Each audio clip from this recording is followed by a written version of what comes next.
I'm filming another video on at the beginning of the 10th turn out of 16 turns of this game of Scenario 7 of Santa Maria Infante. We're on the right tit.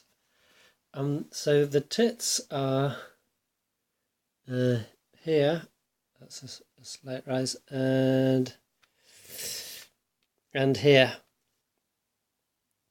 So here and here, there was a bunker here that was rubbled there, and the Americans now have control of it. And they now have control of this, the bunker here. The last turn in the close combat phase, there wasn't melee because the units were in the bunker, but basically they, from adjacent and in that same hex, different location, that same hex, they have basically surrounded it, and they took it and the house as well, which had some Germans in it. There was a house here.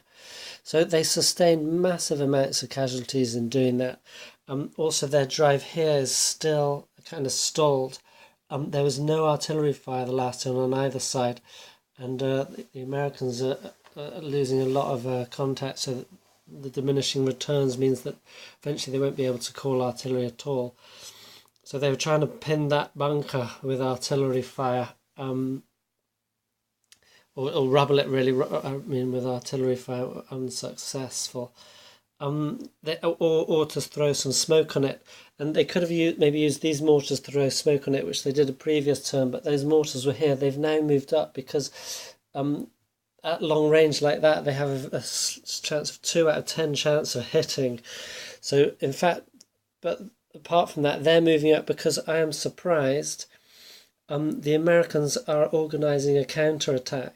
So basically they've shifted units from back here, I think one from here, and then some units from back here have been filtering forwards the last few turns, and then they can't go through here. The thought was maybe they could go along the ravine, but they've mined a hex of the ravine there, so they have to go up onto the top of the ridge, through the gap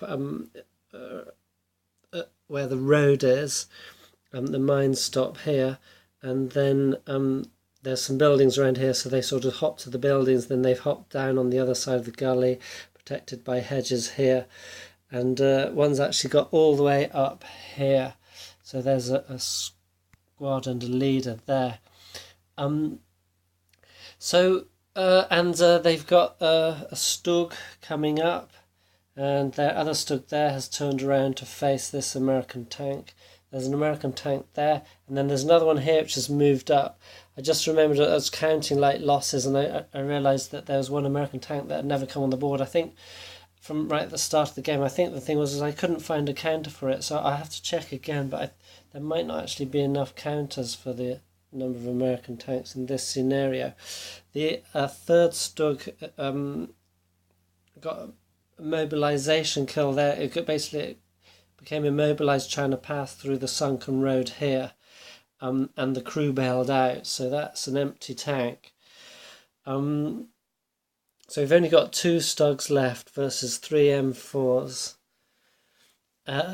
which is okay. It's decent odds. German unit there has been revealed as broken, no leader, so he's just going to remain like that at the end till the end of the game. But yeah, so these guys have suddenly worked out they can, by getting a sort of drawing fire here, these guys can work their way around, because of the line of sight in this, it's terraced levels, so there's decent amount of like blind hexes. They can work their way around and hide in here, and sort of come up hiding using that half hex. They can come up hiding behind that hedge, so that has no chance of firing at them as they come into here. But now they are this infiltrated into that part last turn, but now obviously they're available for fire on from here, and if they're here they can be fired on from there. But basically they can get around, so the idea is to try and get some crossfires if possible on that. But first we need to sort of sort out what's going on here, and as I said, I am surprised the Americans they've seen that essentially this is the dead pile. Massive losses on the American side. The casualties don't count. So, the way I'm sort of rationalising it is these aren't all dead men, but, they're sort of useless squads with enough guys sort of injured, dead, or shocked to be useless anymore in combat. So these are the only combat effective units left for the Americans. So they're sort of probably on par, at least on par, approximately on par with the Germans. So the Germans feel they're able to launch counterattack now, because otherwise the Americans have enough victory points. I took the markers off just because they were getting away, to secure the win. But now they have to hold on to both of these till for 6 more turns till the end of the game. So exciting stuff. The Americans got where they needed to get, and now there's a counterattack coming. These forces, unfortunately, they're sort of strongest. They've got 2 M50 machine guns here, bazookas, 2 other medium machine guns. So their sort of strongest machine guns and so forth are here. So they need to get them up here to defend this, or at the moment they can basically kind of like keep units here, because if these units go to join the counter-attack, then obviously they can quickly run up and get extra victory locations here. So essentially they're kind of like strongest firepower force is pinning this area, although these have moved up to try and take them out. Because then obviously if they can take one of that bunkers, then the Germans, there's no way they can counter-attack, I expect. I don't know. 2 victory hexes to get them back before the end of the day, I suppose it is. The end of the fighting for the day. So yeah, I'm going to come back. I'll sort of show 1 or 2 more videos before the game's end of this game.